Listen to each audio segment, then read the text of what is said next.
दोपहर का समय था। आसमान में तपती धूप इतनी तेज थी कि सड़कें मानो आग उगल रही हों। लू के थपेड़े चेहरे को झुलसा रहे थे और पेड़ों की छांव में भी ठंडक का नामो निशान नहीं था। सड़क पर वाहन तेजी से आते जाते रहे और बीच बीच में पुलिस चौकी पर खड़े सिपाही अपनी वर्दी के भीतर पसीना पोंछते रहे। इसी चौकी का इंचार्ज था दरोगा राम किशोर। उसका स्वभाव ऐसा था कि उसके अधीन काम करने वाले सिपाही भी उससे डरते थे। उसकी आंखों में हर समय पैसा कमाने की नजर रहती थी। वह अपनी ड्यूटी को ईमानदारी से निभाने से ज्यादा इस बात में यकीन रखता था कि गाड़ियों से कितना माल निकल सकता है।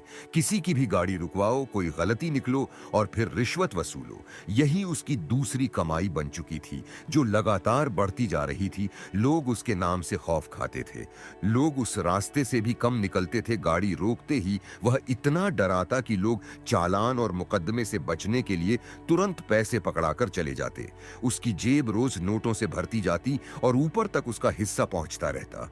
इसीलिए उसके खिलाफ शिकायतें तो आईं, लेकिन उस पर कभी कार्रवाई नहीं हुई, क्योंकि उस इलाके में कोई इतना ताकतवर आदमी नहीं था जो उसके खिलाफ आवाज उठाए। लेकिन जब एक दिन वह रोज की तरह अपनी लकड़ी की कुर्सी पर बैठा था, सामने पड़ी मेज पर चाय का गिलास रखा था और बगल में रजिस्टर जिसमें गाड़ियों के नंबर लिखे जाते थे, उसने अपने सिपाहियों को आदेश दिया था कि छोटी मोटी गाड़ियों को छोड़ देना, लेकिन अगर कोई महंगी कार या एसयूवी दिखे तो सीधे रोक लेना। ऐसे लोगों से ही तो कमाई होती है। थोड़ी देर बाद सड़क पर दूर से सफेद रंग की एक चमचमाती एसयूवी आती दिखी। दारोगा जी को क्या पता इस बार क्या होने वाला है। गाड़ी की चाल धीमी और सधी हुई थी। उसमें ड्राइवर नहीं बल्कि मालिक ही चला रहा था। गाड़ी की खिड़की पर हल्का पर्दा लगा था। रामकिशोर ने तुरंत सिपाही को इशारा किया, हाथ देकर रोको इसे, बड़ी साफ सुथरी गाड़ी है, मोटा माल निकलेगा। सिपाही ने हाथ देकर गाड़ी को रोका। एसयूवी धीरे धीरे चौकी के सामने आकर खड़ी हो गई। गाड़ी के भीतर बैठे शख्स ने खिड़की का शीशा नीचे किया। सफेद कुर्ता पायजामा पहने एक सज्जन बैठे थे, जिनका चेहरा शांत लेकिन गंभीर लग रहा था। आंखों में एक अजीब सी मुस्कुराहट थी जो आसानी से नजरअंदाज नहीं किया जा सकता था। सिपाही भी सोच रहा था, लेकिन वह समझ नहीं पाया कि ये हमारे शहर के नए एसपी हैं। फिर रामकिशोर अपनी मोटी आवाज में बोला, कहां जा रहे हो? गाड़ी के सारे कागज दिखाओ, जल्दी निकालो। वह शख्स मुस्कराया और बोला, जरूर साहब, सब कागज पूरे हैं। उसने फाइल आगे बढ़ा दी। रामकिशोर ने एक एक करके सारे कागज देखे। आरसी, बीमा, पॉल्यूशन, फिटनेस, सब दस सही था। उसे कहीं भी कोई कमी नहीं मिली। उसके चेहरे पर हल्की निराशा आई। उसने मन ही मन सोचा, अगर सब ठीक है तो ये कैसे छोड़ा जाए? ऐसे ही जाने दिया तो आज की आमदनी कम हो जाएगी। उसने चालाकी से कहा, कागज तो सही लग रहे हैं, लेकिन नंबर प्लेट पर यह डिजाइन देख रहे हो, ये नियम के खिलाफ है। इसके लिए चालान बन सकता है, गाड़ी जब्त भी हो सकती है। गाड़ी वाला शांति से बोला, मगर साहब, ये नंबर प्लेट बिल्कुल मानक है, कहीं भी कोई डिजाइन नहीं है। रामकिशोर ने आवाज ऊंची की, अब हमें कानून सिखाओगे? देखो भाई, चालान तो बनना ही है, लेकिन अगर तुरंत निपटा दोगे तो आसानी हो जाएगी। फिर वह धीमी आवाज से बोला, 5,000 रुपए निकालो, वरना गाड़ी जब्त होगी और चालान अलग से बनेगा। वह शख्स अब भी शांत था। एसपी साहब ने मुस्कुराते हुए कहा, साहब, 5,000 तो ज्यादा है, थोड़ा सोच समझकर बात कीजिए। रामकिशोर को यकीन हो गया कि सामने वाला डर गया है। उसने भाव घटाते हुए कहा, ठीक है, तुम शरीफ लग रहे हो, 3,000 में काम निपटा दो। गाड़ी वाला धीरे धीरे अपनी जेब से बटुआ निकालता है। रामकिशोर की आंखें चमक उठी, लेकिन जैसे ही उसने देखा, पैसे की जगह उस आदमी ने एक कार्ड निकालकर मेज पर रख दिया। उस कार्ड पर लिखा था, superintendent of police Ajay Pratap Singh. Ramkishore के हाथ कांपने लगे, आंखें फटी रह गईं, उसका चेहरा पीला पड़ गया। अभी तक जिसे वह आम आदमी समझकर रिश्वत मांग रहा था, वह दरअसल जिले का नया एसपी था, और वह भी पर्सनल गाड़ी में, बिना लाल पीली बत्ती के, जो खुद ही अपनी गाड़ी चला रहे थे। एसपी अजय प्रताप की आवाज में कोई गुस्सा नहीं था, मगर उसका लहजा बेहद कड़क था। तो दारोगा जी, यही है आपकी ड्यूटी, यही तरीका है जनता से पेश आने का। अगर आज मैं एसपी न होता तो किसी गरीब या मजदूर से आप ऐसे ही पैसा वसूलते।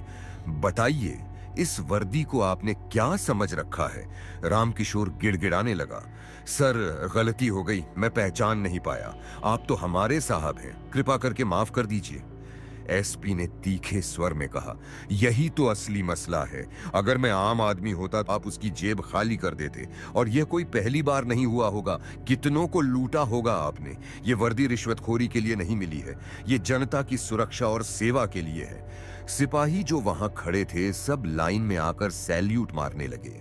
उनकी आंखों में डर और शर्म दोनों थे।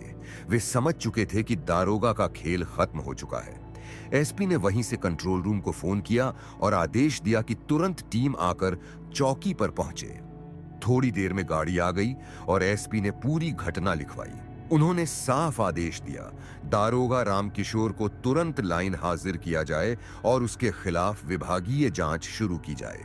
रामकिशोर के पैर कांप रहे थे। वह बार बार हाथ जोड़कर माफी मांगता रहा। सर, घर की मजबूरियां हैं, थोड़ा बहुत ले लेता था, दोबारा गलती नहीं होगी, मेरी नौकरी मत बिगाड़िए। एसपी ने सख्ती से कहा, घर की मजबूरियों के नाम पर जनता से चोरी करना बंद करो। अगर वर्दी में रहना है तो ईमानदारी से रहो, वरना घर बैठो।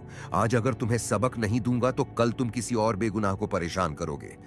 उस दिन की घटना पूरे जिले में फैल गई। अखबारों में छपी खबर, एसपी ने अपनी पर्सनल गाड़ी से किया चौकी का निरीक्षण, रिश्वत लेते दारोगा रंगे हाथ पकड़ा गया। लोग पढ़कर खुश हुए। उन्हें लगा कि पुलिस में अभी भी ईमानदार अफसर बचे हैं। दारोगा रामकिशोर की नौकरी तो बच गई, लेकिन उसकी इज्जत मिट्टी में मिल गई। उसे लाइन हाजिर कर दिया गया, विभागीय जांच बैठ गई और उसकी तनख्वाह तक जिन लोगों को उसने पहले परेशान किया था वे सब कहते फिरते थे, देखो भगवान की लाठी बेआवाज होती है, आज उसी का फल मिला है। दूसरी ओर एसपी अजय प्रताप का नाम लोगों के दिलों में बस गया। गांव-गांव में चर्चाएं होने लगीं कि एसपी साहब खुद आम आदमी की तरह घूमकर भ्रष्टाचार पकड़ते हैं। लोग उनसे मिलने के लिए उनके ऑफिस जाते और उनकी ईमानदारी को सलाम करते। वह दिन पुलिस विभाग के लिए सबक बन गया।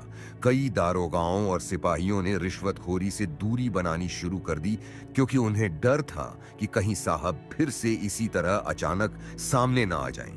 रामकिशोर की आंखें अब भी हर रात खुल जाती थीं जब वह सोचता था कि अगर वह आदमी एएसपी न होता तो आज वह 3000 रुपए कमा लेता।